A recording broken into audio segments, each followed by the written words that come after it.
at a parakeet in my hat. No, no, no, it's not a parakeet in your hat. He's an alligator. Hello, Mickey! Hey, Bob. What's that? Are you making a hole in my wall? No. I was fixing that. Right, look, Bob, don't tell anybody, but I'm digging my way to the bank. What? Hello, friends, and welcome back to the Burger Talk. If you're new here, welcome. We are so happy to have you. If you love Bob's Burgers, you are in the right place. Trust me, you should stick around. We have a good time around here. And if you're a returning subscriber, thank you so much for being a part of the burger community. And today's video is going to look a little different because I am a fool. I did not properly plan ahead for how I was going to pair up my side characters, and now I'm left with a list of the rest of the side characters that I want to talk about from Bob's Burgers, and they don't necessarily pair up nicely. And so I think the best thing to do, instead of forcing people together, is just giving them a little solo spotlight time. So that's what we're going to do for the next few videos, and hopefully you guys like that. And also, if you haven't seen my other videos, I have been talking about the side characters of Bob's Burgers lately and showing them the much needed love that they deserve. So you should go and check those out. They're pretty wonderful. We're going to jump into it. Today, I wanted to talk about the former bank robber, part-time carny, full-time lovable disaster, Mickey. So we first meet Mickey in season 2. It's an episode called Bob Day Afternoon, and he is trying to rob a bank across the street from Bob's Burgers. He's not doing a great job at it. Something that you learn quickly about him is that he's not the best criminal. Basically, in the episode, the police burst into Bob's restaurant. They're like, hey, we need to use this location. There is a hostage situation across the street at the bank. Someone's trying to rob it. Let us use your store, basically. Now! There's a hostage situation at the bank. We need this restaurant. This is, interesting. The restaurant will get on TV. And so they set up shop. They're trying to talk to Mickey over the phone, negotiate demands and all of that. And one of the demands is food. They first offer up Jimmy Pesto's, and Bob is like, what the heck, there's food right here. You're in a restaurant. Offer him my burgers, you know. They offer him pizza from Jimmy Pesto's. This is Sergeant Bosco, and I'm in charge. Now, who am I speaking with? All right, Mickey. He wants pizza. Oh, come on. They always want pizza. Isn't there an Italian place across the street? Jimmy Pesto's? Heard that place was pretty good. Get 6 pizzas over there quick. No, that could have been huge for us. Turns out Mickey did not like it, and it was awful. And Jimmy was like all proud of himself and bragging and all of that, wearing all of his merchandise, bringing the pizzas over. I hope this standoff ends pizzafully. Pepper, oh no, he didn't! Ugh, you believe this? Pesto is getting the free advertising we were supposed to get. For Mickey to be like, this is disgusting. This is the worst pizza I've ever had in my life. So it was very funny.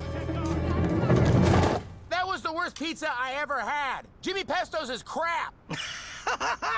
Yes. Ouch. And so then they're like, okay, well, we need to get this guy some other food. Of course, Bob is like, we're burger restaurant over here. Hello, burgers, offer him burgers. So they offer him burgers. He's like, sure, yeah, I'll try it. Yeah, I'm sorry about the pizzas. What do you want instead? Chinese? Burgers. Mexican? This is a burger place. What about Hot Pockets? Burgers are right here. Her non-fat frozen yogurt. We're in a restaurant. It's my restaurant. How about, burgers? Okay, burgers it is. Thank you. So then Sergeant Bosco, who is another side character that I'll actually be talking about in another video, but he's the one who's negotiating with Mickey, talking with him about the burgers, asking him what his order is. And eventually he's like, Bob, why don't you just take the order? You're the one who makes them. So Bob is taking the order, talking to Mickey, and then Mickey insists that Bob brings over the food. And Bob's like, oh, I don't know if that's a good idea, you know. Here, you take the order. Oh, okay. Hi. Hi. Burgers, how about cheese? How many are we doing with cheese? All right, who wants cheese? Oh, everyone. What's your favorite? Well, the burger of the day is the charred to a crisp burger. What the hell is that? Oh, it's a burger with Swiss chard on it. I was just having fun with it. Look at you, Mr. Creative. No, but... What was your name again? Bob. Bob. What if you brought the burgers over yourself? Say yes, Bob. Go ahead. I can't do that. Say it. And this kind of starts this like weird bond and friendship that Mickey has with Bob and the rest of the family. So Bob takes over the food to the bank. Bob thinks, you know, it's just going to be quick in and out, just dropping it off and coming back. Of course, that's not how it happens. And Bob ends up becoming a hostage himself. So it's the whole thing. Why do I need to wear this? Because you might get popped. I'm ready to be the man of this family. I'm ready to call you Dad, Gene. Bob? Yeah. Hey, you are Bob. You are definitely not a cop. Okay, thanks. Here are your burgers. Hey, what are they saying about me up there? That you'd be, hot. Hot. Like Vin Diesel hot? No, like hot-tempered. How did you miss that? Fatty got in the way. But Bob ends up convincing Mickey to actually turn himself in because the whole operation is just not working out very smoothly. Mickey doesn't really know what he's doing. He realizes he's kind of in over his head. He usually would do his jobs with a partner who kind of had a better understanding of things and how to rob, be a good thief or whatever. I don't know. Why the hell would you do a job without Rodney? You stupid idiot! Mr. Franz, shut up! He's right. I'm so stupid. No. I'm nothing without Rodney. Stupid, stupid, stupid, stupid. Okay, all right, come here, sit down. Hello. Rodney? Mickey, hey, what's up? Oh, not much. I botched a job, man. The cops are everywhere. What do I do? Are there cops on the phone? Yeah, but I'm whispering. Yeah, we can't hear anything. Go ahead. See? Oh, man. So, yeah, Mickey was in over his head. Bob convinced him, you should go and you can get caught, but get caught on your own terms, not on theirs. It was, I don't know. But anyways, he convinced him. Mickey ends up getting caught, and that's that. Look, I'm losing it, Bob. Maybe I should make a break for it. Mickey, look, you're not getting away with the money. You have to accept that. I just don't think Rodney would. You gotta just, stop thinking about Rodney, all right? You robbed this bank, so you need to decide how this ends. Do the Mickey plan. I don't know what the Mickey plan is, though. I just don't want to look like a total failure on TV. Cops touching my hair, laughing at me, pulling on me, grabbing my new jeans. All right. So give yourself up, but on your terms. So time goes by, Mickey is in jail, and then there's another episode where he appears again, and Mickey gets out of jail and comes to the restaurant, comes to talk to Bob and Linda. They're chatting it up and all of that. Everybody on the floor! This is a stick-up! Mickey! You're out of the slammer! Bob, Linda, bring it in. How's my favorite hostage? I thought you got 8 years. You didn't escape, did you? Yeah, it turned out the prosecutor was on meth for the entire trial. And he drove his car into a peacock sanctuary. Now he's in jail and I'm out. And it just so happens that Bob and Linda were looking for a replacement as like a worker in the restaurant, someone to do dishes and help be like a waiter and all this kind of stuff, just to help out in the restaurant. And that's because they had fired the kids because Bob felt like the kids weren't having enough of a childhood because he himself had to work all the time and he didn't want that for his kids. So they like fired the kids and then they needed essentially like free labor. But of course it wasn't really going too well. And then they tell Mickey about it and Mickey accepts. He's like, sure, I'll work just for a place to stay. What about Icky May for the object? I'm pretty sure he can understand you, Lynn. What language is that? Oh, wow. Mickey, if you're serious about finding a job, we need someone for the summer. Oh. We can't pay you that much, honey. Not even what we're legally supposed to. I'd work for meals and a cot in the basement. So they let him stay in the basement and all of that. And it was just very sweet of them to open up their home, even though Mickey's technically ex-con. But so I really liked kind of that dynamic and them just being so accepting of him and all of that. Unfortunately, Mickey did try to rob the bank again. They found him trying to dig a hole through the wall in the basement because the bank was next door. Hello, Mickey!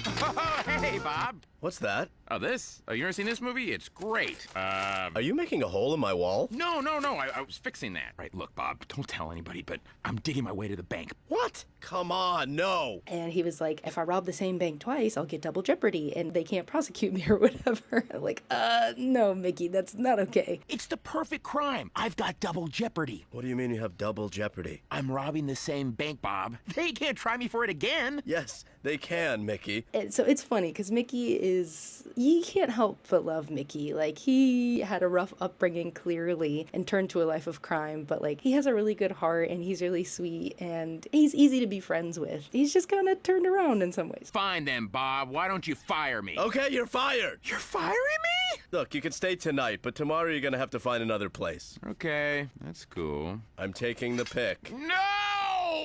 So that episode was funny, and I wanted to jump into our fun fact break. This is a segment that I like to do where I just talk about some behind the scenes as well as in-universe fun facts to hopefully let you know something that you may not know about the show. If you haven't watched, maybe it'll encourage you to watch it. My first fact is that Mickey was actually voiced originally by Bill Hader, but unfortunately Hader had some scheduling conflicts and wasn't able to stick with the role full time, and so it actually turned over to Lauren Bouchard, who is actually the creator of the show. So Bouchard actually took over Mickey's voice, and I thought that was a really cool fact. I didn't know that, so I was like, oh, what? What? So I actually needed to make a little correction to this fun fact. Lauren Bouchard did voice Mickey for an episode, but he realized that his voice didn't fit Mickey's character well, so they got another voice actor, John Kubin, and they went ahead and dubbed over his voice onto that. So Lauren Bouchard was a voice actor for Mickey, but it was temporary and they got another voice actor. So I needed to correct that because I do not want to give you guys wrong information. Also, I forgot to say this, but hit the like button if you like the fun fact break. And anyways, we're gonna go back to our regularly scheduled program. So Mickey is a lovable rascal. That sounds weird, but